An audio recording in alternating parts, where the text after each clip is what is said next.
woman moves into a quiet apartment building and starts hearing strange noises coming from her reclusive neighbor's unit. Curious and concerned, she investigates with the building manager and discovers a hidden basement, revealing her neighbor's disturbing secret. She quickly moves out, leaving with a lingering sense of unease. Hey everyone, so I've got a story for you, and let me tell you, it's one of the creepiest things that's ever happened to me.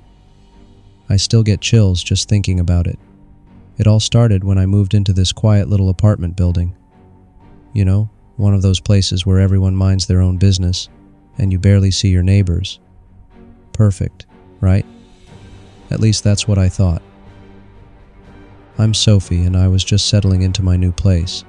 It was a cozy little apartment, and everything seemed normal, until I started hearing these weird noises. It wasn't like loud music or someone arguing. No, it was different. The sounds were always coming from my neighbor's unit, Mr. Jones's place. He was this older guy, always kept to himself, never really talked to anyone. The noises would start late at night, usually when I was trying to get some sleep. At first, I thought maybe he was just moving furniture or something. You know, maybe he couldn't sleep and was rearranging his apartment at 2 in the morning. Weird, but not impossible. But then I started hearing other things. It was like heavy objects being dragged across the floor, sometimes even what sounded like crying. And not just any crying, it was soft, almost like someone was trying not to be heard. It gave me the creeps, but I told myself it was probably nothing. Maybe he was just a night owl with some strange hobbies. But then, it kept happening, every single night. It was like clockwork. I remember one night in particular when I heard what sounded like metal clanking, followed by muffled voices. That was it for me. I was too curious and a little scared. So I decided to ask Mr. Jones about it. I mean, what's the worst that could happen, right? I caught him one morning as he was coming back from wherever he goes during the day.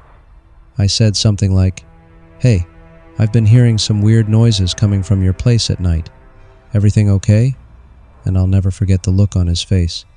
He got all defensive, kind of flustered, and just muttered something about the old plumbing in the building making noises. Old plumbing? Really? It felt like such a lame excuse, but I didn't want to push it.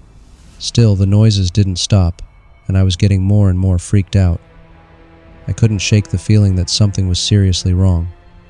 So, I did what any concerned neighbor would do. I told the building manager, Mr. Turner. I half expected him to brush me off, but surprisingly, he took it seriously. He said he'd had a few complaints before, but never anything concrete. So, we decided to check it out together. We waited for a day when we knew Mr. Jones was out. Mr. Turner had a spare key, something about needing to access the apartment for maintenance or whatever. As we walked in, everything looked normal. It was just a regular, kind of messy apartment. But then we found it. There was this closet at the back of the unit. Mr. Turner opened it, and there it was, a hidden door. It looked so out of place, like it didn't belong there at all. My heart was pounding as we pushed the door open. What we found behind it was disturbing, to say the least. There was a set of stairs leading down to what looked like a basement. But here's the thing. This building doesn't have a basement, or at least that's what everyone thought. As we walked down, the air got colder, and the smell of dampness and something else, something metallic, hit us. At the bottom, there was a room filled with all sorts of stuff. Boxes, bags, even furniture, things that didn't belong there. And then it hit me. This was stolen stuff. As we looked around, I spotted something that looked familiar. It was a bracelet that belonged to one of the tenants on my floor. It was like a collection of things taken from different apartments. The place felt like a twisted version of a lost and found, only everything here was taken without permission. We didn't touch anything and quickly got out of there. Mr. Turner called the cops, and when they arrived, they went through everything. It turns out Mr. Jones had been sneaking into people's apartments through this hidden door, stealing things, and hoarding them in his creepy basement. And those noises? Probably him moving stuff around, or who knows what else. The police arrested Mr. Jones later that day. It was like something out of a movie. The officers found even more stuff, including things that had been reported missing months ago. It was all so surreal. Everyone in the building was shocked. We all thought we were living in this safe, quiet place. And then this happens. As for me, I couldn't stay there after that. I moved out pretty quickly. The whole experience left me feeling paranoid and uneasy. It's been a while since then, but I still think about it sometimes, especially when I hear noises at night. You never really know who your neighbors are or what they're capable of. So, if you ever feel like something's off, trust your gut. It's better to be safe than sorry. Anyway, that's my story. Creepy, right? It just goes to show that sometimes the scariest things are right next door.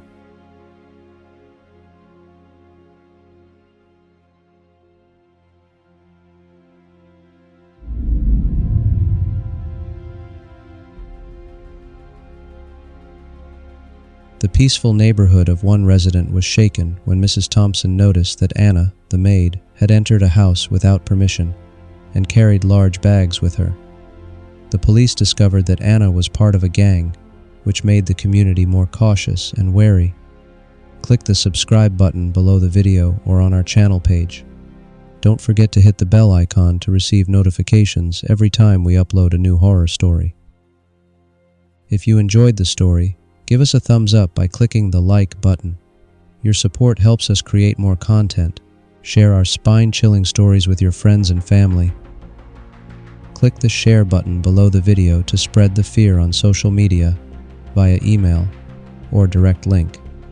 Join our community of horror enthusiasts and never miss out on the latest real-life horror stories. Your engagement helps us grow and brings more terrifying tales to your screen. I've lived in this quiet suburban neighborhood for as long as I can remember. It's one of those places where everybody knows each other, you know? The kind of place where you feel safe leaving your doors unlocked.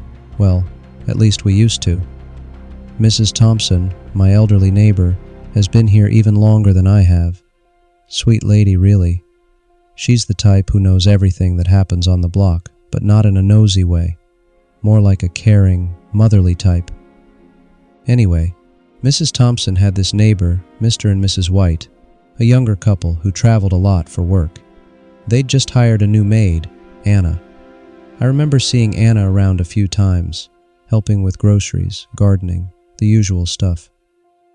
She seemed friendly enough, always smiling and waving whenever I saw her. Mrs. Thompson even mentioned how she thought Anna was such a great help to the Whites, especially since they were often away. Things started getting weird a few weeks ago. Mrs. Thompson told me about it later, but it all started when she noticed Anna coming over to the White's place more often than usual, even when they were out of town. At first, she thought Anna was just doing her job, maybe cleaning or house-sitting. But then, Mrs. Thompson started noticing something odd. Anna would carry these big bags out of the White's house and load them into her car. Not just once, but a couple of times. Mrs. Thompson's curiosity got the better of her, and she decided to keep an eye out. One day, Mrs. Thompson saw Anna carrying out another bag, and this time, she just couldn't shake off the feeling that something was off. She decided to call Mrs. White to check in, just to make sure everything was okay. Mrs. White answered, and Mrs. Thompson casually brought up how nice it was that Anna was helping out even while they were away. There was this long pause on the other end of the line, and then Mrs. White said something that sent chills down Mrs. Thompson's spine. They hadn't given Anna permission to come into the house while they were gone. That's when Mrs. Thompson knew something was seriously wrong. She tried to stay calm, but she was freaking out inside. She asked Mrs. White if she should call the police, but Mrs. White wanted to think it over first, maybe give Anna the benefit of the doubt. But Mrs. Thompson couldn't just sit around doing nothing, so she called me, and we both decided to keep an eye on Anna, just in case. A few days later, Mrs. Thompson saw Anna again, this time carrying what looked like a small safe out of the house. That was it. Mrs. Thompson called Mrs. White immediately, and they agreed it was time to call the cops. The police came pretty quickly, and they caught Anna red-handed. It was such a surreal moment seeing her there, acting all innocent while the cops questioned her. It turned out that Anna was part of a burglary ring that specifically targeted homes where the owners were often away, especially ones with elderly neighbors who wouldn't be able to keep a close watch. They'd been using her job as a maid to gain easy access to the houses, stealing valuables while making it look like she was just doing her job. Anna was arrested on the spot. The police found out that the group had hit several other houses in the area, stealing jewelry, cash, and other valuables. It was a big shock for everyone, especially Mrs. Thompson, who had been so close to the whole thing without even knowing. She was shaken up for a while, but she was also relieved that she trusted her gut and called the police. If she hadn't been so observant, who knows how long they would have kept stealing from people in our neighborhood.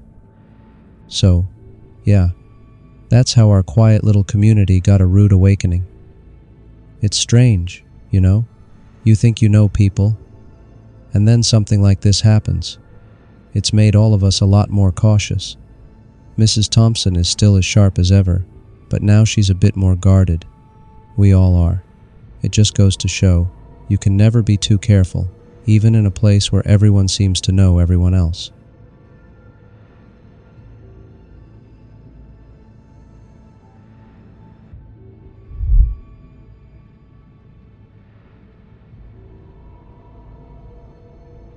A couple moves into their dream home in a quiet neighborhood, only to encounter disturbing events linked to their neighbor Andrew. They receive strange notes, observe bizarre occurrences, and learn about Andrew's dark history of harassment and mysterious disappearances.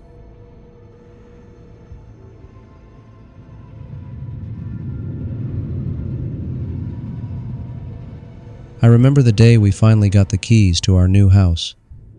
Ashley and I were practically bursting with excitement. It was our first home, and the dream of settling into this quiet suburban neighborhood felt like a fairy tale come true.